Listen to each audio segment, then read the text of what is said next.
வணக்கம். தமிழ் ஃபுட் கார்னரில் சேனக்கிழங்கு தவா ஃப்ரை பண்ண போகிறோம். இது வரைக்கும் தமிழ் ஃபுட் கார்னர் சேனலை சப்ஸ்கிரைப் பண்ணாதவங்க சப்ஸ்கிரைப் பண்ணிக்கோங்க. 400 கிராம் சேனக்கிழங்க தோல் சீவிட்டு பெரிய பெரிய பீசஸாக கட் பண்ணி வாஷ் பண்ணி தண்ணியில் போட்டு வச்சுருக்கேன். சேனக்கிழங்குல மண் இருக்குங்கிறதுனால 2-3 தடவை நல்லா வாஷ் பண்ணிடுங்க. தவா ஃப்ரைக்கு இந்த மாதிரி சைஸில் இந்த திக்னஸில் கட் பண்ணாதான் கரெக்டாக இருக்கும். ஃபஸ்ட்டு சேனக்கிழங்கு வேக வச்சுக்கலாம். இந்த பேனில் தண்ணி சேர்த்துருக்கேன். இதில் 1/2 டீஸ்பூன் மஞ்சள் தூளும் 1 டேபிள் ஸ்பூன் புளிக்கரைசலும் சேர்க்குறேன். சேனக்கிழங்கு வேக வைக்கும் போது கொஞ்சமாக புளிக்கரைசல் சேர்த்து வேக வச்சோம்னா சேனக்கிழங்குல லைட்டாக ஒரு அரிப்புத்தன்மை இருக்கும். அந்த அரிப்புத்தன்மை இல்லாமல் இருக்கிறதுக்காக நம்ம புளிக்கரைசல் சேர்த்துருக்கோம். கிழங்குக்கு தேவையான அளவு உப்பு சேர்த்துட்டு நல்லா கலந்து விட்டாச்சு. இப்போ இந்த தண்ணி நல்லா கொதிச்சு வரட்டும். தண்ணி கொதிச்சதுக்கு அப்புறமா கட் பண்ண சேனக்கிழங்க இதுல சேர்த்துடலாம். இந்த கிழங்க 3/4 பங்கு அளவுக்கு வேக வச்சுக்கோங்க. ரொம்ப வேக விட்டுறக்கூடாது. நம்ம கிழங்க ரொம்ப வேக விட்டுட்டோம்னா மசால் போட்டு பெரட்டி ஃப்ரை பண்ணும்போது கிழங்கு உடையிறதுக்கு சான்ஸ் இருக்கு. இப்ப 8 நிமிஷம் ஆச்சு. செக் பண்ணி பார்க்கலாம்.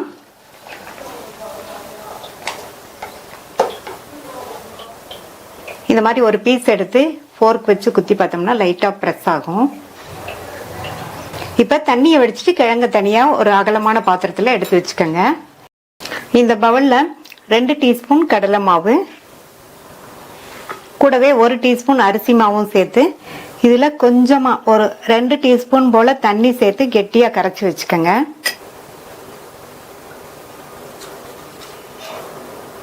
இது இருக்கட்டும். இந்த வேக வச்ச சேனக்கிழங்கோட 2 டீஸ்பூன் மிளகாத்தூள், 1 டீஸ்பூன் சாம்பார் தூள் சேர்த்துக்கோங்க, நல்லா இருக்கும். 1/2 டீஸ்பூன் சோம்பு தூள், 1/4 டீஸ்பூன் கரம் மசாலா தூள். நம்ம சேனக்கிழங்கு வேக வைக்கும் போது உப்பு சேர்த்திருக்கோம். இப்ப இந்த சேர்த்த மசாலாவுக்கு மட்டும் கொஞ்சமா உப்பு சேர்த்துக்கலாம். இது கூட நம்ம கெட்டியா கரைச்சி வச்ச அந்த கடலை மாவு அரிசி மாவு கரைசலை சேர்த்துட்டு நம்ம சேர்த்த மசாலாலாம் எல்லா பீசஸ்லயும் கோட் ஆகுற மாதிரி மெதுவா இந்த மாதிரி பரட்டி விட்டுருங்க. இப்ப எல்லா பீசஸ்லயும் நல்லா மசாலா கோட் ஆயிருக்கு. மூடி வச்சு 15 இருந்து 20 நிமிஷம் ஊற விட்டுருங்க. 20 நிமிஷமா சேனக்கிழங்கு நல்லா மசாலால ஊறிடுச்சு. இப்ப இதை ஃப்ரை பண்ணிடலாம். நான் இன்னைக்கு தோசைக்கல்ல இந்த சேனக்கிழங்க ஃப்ரை பண்ண போறேன். இதுக்கு பதில் நீங்க நான்ஸ்டிக் பேனோ அல்லது அடிகனமான பேனோ எதுனாலும் அகலமா எடுத்துக்கங்க. இதுல 2 டேபிள் ஸ்பூன் எண்ணெய் சேர்க்கிறேன். எண்ணெயை நல்லா எல்லா பக்கமும் இந்த மாதிரி ஸ்ப்ரெட் பண்ணி விட்டுருங்க. இப்ப ஒவ்வொரு பீசஸா நம்ம எடுத்து தோசைக்கல்ல வச்சிடலாம்.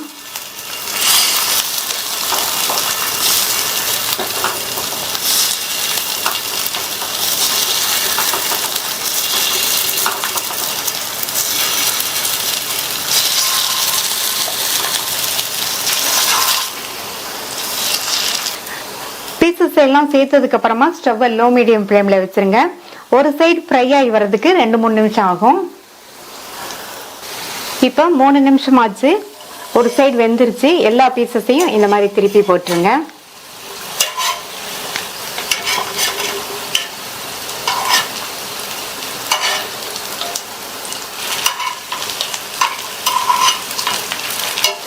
அந்த சைடும் ஃப்ரை ஆகட்டும். அதுக்குமே 2-3 நிமிஷம் ஆகும்.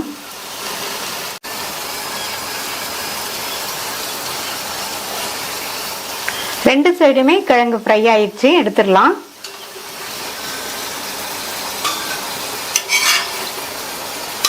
நல்லா மொறு மொறுன்னு சூப்பரான டேஸ்ட்ல சேனக்கிழங்கு தவா ஃப்ரை ரெடி ஆயிடுச்சு.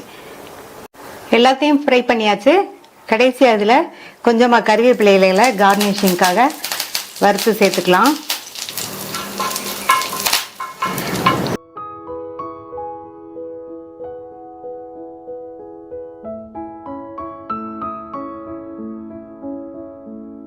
சேனக்கிழங்குல ஃப்ரை பண்ண போகிறோம். 1/4 கிலோ சேனக்கிழங்க தோல் சீவிட்டு இந்த மாதிரி சதுர துண்டுகளாக கட் பண்ணி தண்ணியில் போட்டு வச்சுருக்கேன். ஒரு கடாயில் தண்ணி கொதிச்சிட்ருக்கு. அதில் கட் பண்ணி வச்ச சேனக்கிழங்க சேர்த்துட்டு 1/2 டீஸ்பூன் உப்பு, ஒரு சின்ன பீஸ் புளி சேர்க்க போகிறேன். இந்த மாதிரி புளி சேர்த்துட்டோம்னா சேனக்கிழங்குக்குன்னு ஒரு அரிப்புத்தன்மை இருக்கும். அந்த அரிப்புத்தன்மை இல்லாமல் இருக்கும். அதனால தான் சேர்க்குறோம். இந்த சேனக்கிழங்கு பாதி அளவு வேகணும். இந்த மாதிரி பாதி அளவுக்கு வேக வச்சுக்கணும். இப்போ இந்த தண்ணியை வடிச்சிட்டு கிழங்கை மட்டும் தனியாக எடுத்து வச்சிடலாம். இந்த மிக்ஸி ஜாரில் 2 டேபிள் ஸ்பூன் தேங்காய் துருவல், 1/2 டீஸ்பூன் சோம்பு, 1 டீஸ்பூன் கசகசாவை நல்லா அரைபடணுங்கிறதுக்காக 1/2 மணி நேரமாக ஊற வச்சுருக்கேன். அதையும் இதில் சேர்த்துட்டு கொஞ்சமாக தண்ணி சேர்த்து லேஸ் கொரப்பாக அரைச்சிக்கலாம். வேக வச்ச சேனக்கிழங்கை எண்ணெயில் லேசாக டீப் ஃப்ரை பண்ணிக்கலாம். அதுக்காக எண்ணெய் விட்டுருக்கேன். எண்ணெய் சூடாயிடுச்சு. அதில் இந்த கிழங்கை கொஞ்சம் கொஞ்சமாக சேர்த்துடலாம். கிழங்கு வந்து நல்லா ரோஸ்ட் ஆகிற வரைக்கும் ஃப்ரை பண்ணக்கூடாது. வேக வைக்கும்போது பாதி அளவு வெந்துச்சு. இப்போ வந்து 3/4 பாகம் அளவுக்கு ஃப்ரை பண்ணால் போதும். ஒரு 2லேருந்து 3 நிமிஷம் மட்டும் போட்டு எடுத்தால் போதும். இந்த அளவுக்கு இருக்கணும். இதை எடுத்து வச்சிடலாம். எல்லா கிழங்கையும் எண்ணெயில் போட்டு பொரிச்சு எடுத்தாச்சு. கடாயில் 1 டேபிள் ஸ்பூன் எண்ணெய் விட்டுருக்கேன். எண்ணெய் சூடாயிடுச்சு. அதில் ஒரு சின்ன துண்டு பட்டை, 2 கிராம்பு, 1/4 டீஸ்பூன் சோம்பு எல்லாமே நல்லா பொரிஞ்சதுக்கப்புறமா கருவேப்பிலை சேர்த்துடலாம். அது கூட 1/4 கப் அளவுக்கு பொடியாக கட் பண்ண வெங்காயம். இந்த வெங்காயத்தை 1 நிமிஷம் போல் வதக்கி விட்டால் போதும். அது கூட 1 டீஸ்பூன் இஞ்சி பூண்டு பேஸ்ட் சேர்த்துட்டு இதையும் வதக்கிக்கலாம். இந்த இஞ்சி பூண்டு பேஸ்ட்டோட பச்சை வாசனையும் போகும். வெங்காயம் இன்னும் கொஞ்சம் நல்லா வதங்கிக்கும். அது கூட ஒரு சின்ன தக்காளியை பொடியாக கட் பண்ணியிருக்கேன். தக்காளி வந்து இந்த அளவு சேர்த்தா போதும். இந்த கறிக்கு தக்காளி வதங்குறதுக்கு கொஞ்சமாக உப்பு சேர்த்துக்கோங்க. அது கூட 1/4 டீஸ்பூன் மஞ்சள் தூள், 1/4 டீஸ்பூன் அளவுக்கு சீரகத்தூள், மிளகுத்தூள் ஒரு 1/4 டீஸ்பூன். அதை லைட்டாக வதக்கி விட்டுட்டு 1 டீஸ்பூன் தனி மிளகாத்தூள் சேர்த்துருக்கேன். நீங்கள் உங்களுக்கு அதிகமாக வேணும்னா சேர்த்துக்கங்க. அது கூட 1 டீஸ்பூன் அளவுக்கு கொத்தமல்லி தூள் சேர்த்துருக்கேன். இது எல்லாத்தையும் நல்லா வதக்கி விட்டுக்கணும். கொஞ்சமாக தண்ணி தெளித்து வதக்கி விட்டுக்கோங்க.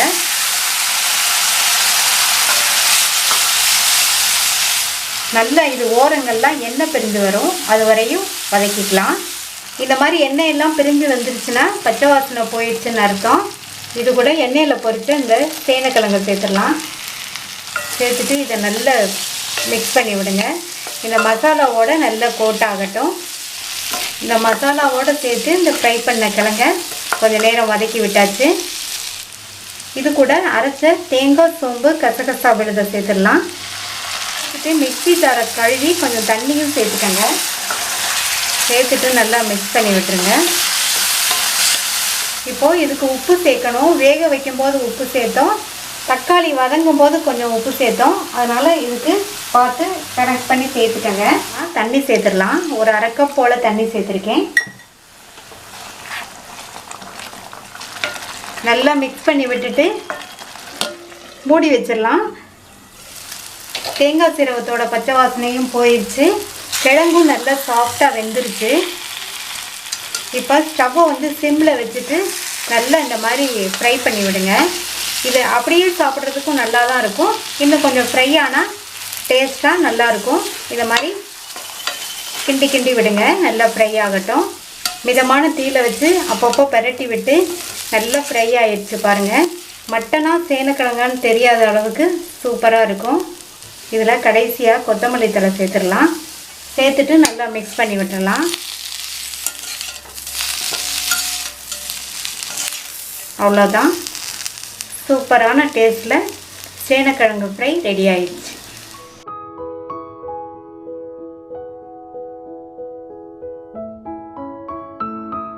சேனக்கிழங்கு குழம்பு பண்ண போகிறோம். 200 கிராம் சேனக்கிழங்குல மண் இருக்கும். அதனால 2-3 தடவை வாஷ் பண்ணிட்டு சதுர துண்டுகளாக கட் பண்ணி தண்ணியில் போட்டு வச்சுருக்கேன். சேனக்கிழங்கு வாங்கும்போது பழைய கிழங்கா கேட்டு வாங்கிக்கோங்க. இந்த கிழங்குல லேஸ் அரிப்புத்தன்மை இருக்கும். அந்த அரிப்புத்தன்மை இல்லாமல் இருக்கிறதுக்காக ஃபஸ்ட்டு இதை எண்ணெயில் லேசாக பொரிச்சு எடுத்துக்க போகிறோம். இந்த மாதிரி லேசாக பொரிச்சு எடுத்துட்டோம்னா கிழங்குல அரிப்புத்தன்மை இல்லாமல் இருக்கும். குழம்பும் நல்லா டேஸ்ட்டாக இருக்கும். கிழங்கு பொரிச்சு எடுக்கிறதுக்கு இந்த கடாயில் கொஞ்சமாக எண்ணெய் விட்டுருக்கேன். கிழங்கை வந்து கொஞ்சம் கொஞ்சமாக போட்டு நம்ம பொரிச்சு எடுத்துக்கலாம். கிழங்கு ஃபுல்லாக ஃப்ரை ஆக வேண்டியதில்லை. பாதி அளவுக்கு லேசாக ஃப்ரை ஆனால் போதும். கிழங்கு பாதி அளவுக்கு ஃப்ரை ஆகிருக்கு. இதுக்கு ஒரு 2-3 நிமிஷம் ஆகும். கிழங்கோட கலரும் மாறி இருக்கு. எண்ணெயை வடிச்சுட்டு இதை தனியாக பிளேட்டில் எடுத்து வச்சிடலாம். எல்லா கிழங்கையும் எண்ணெயில் லேசாக ஃப்ரை பண்ணியாச்சு. கலரும் மாறி இருக்கணும். இந்த மாதிரி எடுத்து லைட்டாக ப்ரெஸ் பண்ணோம்னா அது வந்து அமுங்கணும். இந்த மாதிரி நீங்களும் வறுத்துக்கங்க. கடாயில் 1.5 டேபிள் ஸ்பூன் எண்ணெய் விட்டு சூடாயிடுச்சு. இந்த குழம்புக்கு எண்ணெய் கொஞ்சம் அதிகமாக சேர்த்தா தான் நல்லாயிருக்கும். அதில் 1/2 டீஸ்பூன் சோம்பு, 2 சின்ன பீஸ் பட்டை, 2 கிராம்பு, பிரிஞ்சி இலை, கொஞ்சமாக கல்பாசி சேர்த்துருக்கேன். நல்லா வாசனையாக இருக்கும். இது எல்லாமே நல்லா எண்ணெயில் பொரியணும். எல்லாமே நல்லா பொரிஞ்சு வாசனை வந்துருச்சு. கருவேப்பிலை சேர்த்துடலாம்.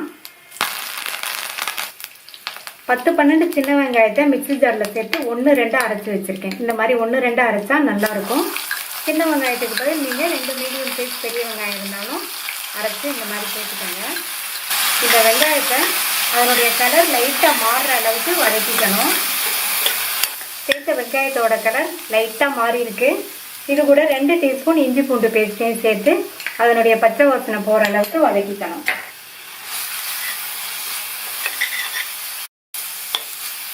இஞ்சி பூண்டு பேஸ்ட்டோட பச்சை வாசனை போயிடுச்சு. ஒரு மீடியம் சைஸ் தக்காளி பழத்தை நல்லா 1-2 அரைச்சி வச்சுருக்கேன் மிக்ஸி ஜாரில் சேர்த்து. இதையும் லைட்டாக வதக்கி விட்டுட்டு மசாலா பொடியெல்லாம் சேர்த்துடலாம். 1/4 டீஸ்பூன் மஞ்சள் தூள், 1 டீஸ்பூன் தனி மிளகாய் தூள், கலர் கொடுக்கறதுக்காக 1/2 டீஸ்பூன் காஷ்மீர் சில்லி பவுடர் சேர்த்துருக்கேன். ஒரு 4 டீஸ்பூன் கொத்தமல்லி தூள். இந்த கிரேவிக்கு தேவையான அளவு உப்பையும் சேர்த்து இதில் கொஞ்சமாக தண்ணி சேர்த்து நல்லா வதக்கி விட்டுக்கலாம். இதனுடைய பச்சை வாசனை போய் நல்ல ஓரங்கள்லாம் எண்ணெய் பிரிஞ்சு வரும். அது வரையும் இருக்கட்டும். மசாலா தூளோட பச்சை வாசனையெல்லாம் போயிடுச்சு. நம்ம எண்ணெயில் ஃப்ரை பண்ணி வச்ச கிழங்கு இதில் சேர்த்துட்டு நல்லா அந்த மசாலாலையே வதக்கி விட்டுக்கலாம்.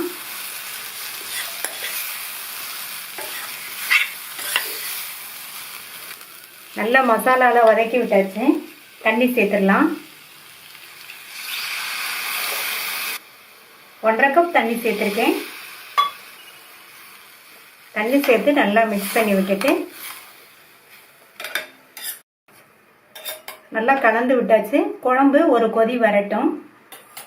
குழம்பு கொதிக்க ஆரம்பிச்சிருச்சு. மூடி போட்டு ஸ்டவ்வை மீடியம் ஃப்ளேமில் வச்சுருங்க. கிழங்கு மசாலாவோடு சேர்ந்து நல்லா வெந்து வரட்டும். சேர்த்த தண்ணியெல்லாம் ஓரளவு வற்றி கிழங்கு மசாலாவோடு சேர்ந்து நல்லா சாஃப்டாக வெந்துருச்சு. கடைசி அதில் 1/4 டீஸ்பூன் கரம் மசாலா தூள் சேர்த்து நல்லா மிக்ஸ் பண்ணி விட்டுடலாம். கரம் மசாலா தூள் சேர்த்ததுக்கப்புறமா 1 நிமிஷம் மட்டும் இருக்கட்டும். கரம் மசாலா தூள் கடைசியில் சேர்த்தாதான் குழம்பு நல்லா வாசனையாகவும் டேஸ்ட்டாகவும் இருக்கும். இப்போ கரம் மசாலா தூள் சேர்த்து 1 நிமிஷம் ஆச்சு. நம்மளுடைய குழம்பு ரெடி ஆயிடுச்சு. ஸ்டவ் ஆஃப் பண்ணிடலாம். நான்வெஜ் டேஸ்ட்டில் நல்ல கமகமன் வாசனையோட சேனக்கிழங்கு குழம்பு ரெடி ஆயிடுச்சு.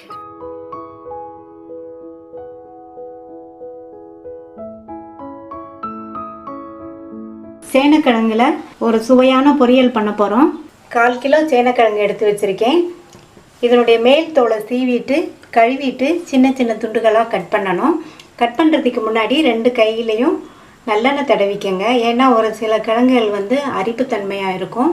ஒரு சில கிழங்குகள் அரிக்காது. இருந்தாலும் நம்ம 2 கையிலையும் நல்லெண்ணெய் தடவிட்டு கட் பண்ணோம்னா சேஃபாக இருக்கும். இப்போ சின்ன சின்ன துண்டுகளாக கட் பண்ணிக்கலாம். சேனக்கிழங்க பொடி பொடி துண்டுகளாக கட் பண்ணி தண்ணியில் போட்டு வச்சுருக்கேன். இதை இப்போ வேக வச்சிடலாம். ஒரு கடாயில் தண்ணி கொதிச்சிட்ருக்கு. கட் பண்ணி வச்ச சேனக்கிழங்கு அதில் சேர்த்துடலாம்.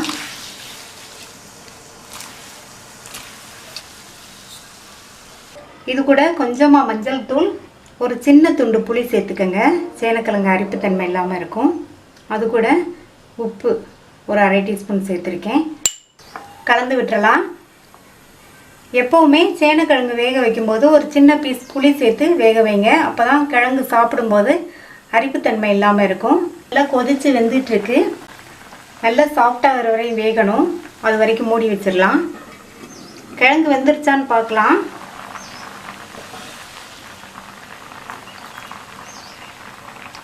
கிழங்கு நல்லா சாஃப்டாக வெந்திருக்கு. எனக்கு இந்த கிழங்கு வேகிறதுக்கு 15 நிமிஷம் ஆச்சு. ஒவ்வொரு கிழங்கை பொறுத்து டைம் வந்து முன்ன பின்ன ஆகும். எப்படினாலும் இந்த அளவு சாஃப்டாக வேக வச்சுக்கணும். இன்னொரு விஷயம், நீங்கள் கிழங்கு வேக வைக்கும்போது தண்ணி தாராளமாகவே விட்டு வேக வச்சுக்கோங்க. இப்போ இந்த தண்ணியை வடிச்சிடலாம். கடாயில் 2 டீஸ்பூன் நல்லெண்ணெய் விட்டு சூடாகிடுச்சு. அதில் அரை டீஸ்பூன் கடுகு பொரிய ஆரம்பிச்சிருச்சு. அது கூட 1 டீஸ்பூன் உளுந்து, கருவேப்பிலை சேர்த்துக்கிறேன். அது கூட 1 பச்சை மிளகாய் கீர்னது, 2 காஞ்ச மிளகாய் பொடியாக கட் பண்ணது, இந்த சைஸ் துண்டுகளாக கட் பண்ணிக்கோங்க. இந்த பொரியலுக்கு பச்சை மிளகாய் காரத்தை விட காஞ்ச மிளகாய் காரம் வந்து ரொம்ப நல்லாயிருக்கும். அது கூட 2 பூண்டு இடித்து வச்சதை சேர்த்துக்கிறேன். ஒரு மீடியம் சைஸ் பெரிய வெங்காயம் கட் பண்ணது சேர்த்துட்டு இந்த வெங்காயத்தை கொஞ்சம் வதக்கி விட்டுக்கலாம். நான் வந்து பூண்டு சேர்த்தேன். நீங்கள் அதுக்கு பதில் பூண்டு வாசனை பிடிக்கலைன்னா பெருங்காய பவுடர் கொஞ்சம் சேர்த்துக்கோங்க. ஏதாவது ஒன்று சேர்த்திங்கன்னா இந்த பொரியல் வந்து டேஸ்ட்டாக வாசனையாக இருக்கும். வெங்காயத்தை லைட்டாக வதக்கி விட்டாச்சு. வேக வச்சு வடிகட்டின கிழங்க இதில் சேர்த்துடலாம். சேர்த்துட்டு நல்லா மிக்ஸ் பண்ணி விட்டுக்கோங்க.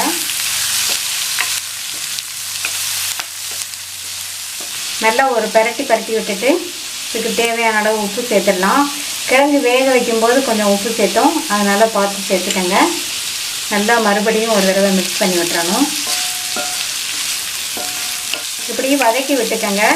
கிழங்குல வந்து தாளித்து விட்ட காரம்லாம் இறங்கட்டும். நல்லா 2 நிமிஷம் போல் வதக்கி விட்டாச்சு. கிழங்க வந்து நீங்கள் சாஃப்டாக வேக வச்சாதான் இந்த பொரியல் வந்து சாப்பிட்றதுக்கும் நல்ல சாஃப்டாகவும் டேஸ்ட்டாகவும் இருக்கும். அடுத்து கொஞ்சமாக சீரகம், ஒரு 1/4 டீஸ்பூனில் பாதி எடுத்திருக்கேன். அதை வந்து இந்த மாதிரி நல்லா கசக்கி சேர்த்துக்கங்க. நீங்கள் இப்போ சேர்த்துக்கலாம் அல்லது தாளிக்கும் போது வேணாலும் சேர்த்துக்கலாம். இந்த சீரகம் சேர்த்தோம்னாலும் பொரியல் வந்து நல்லா வாசனையாக இருக்கும்.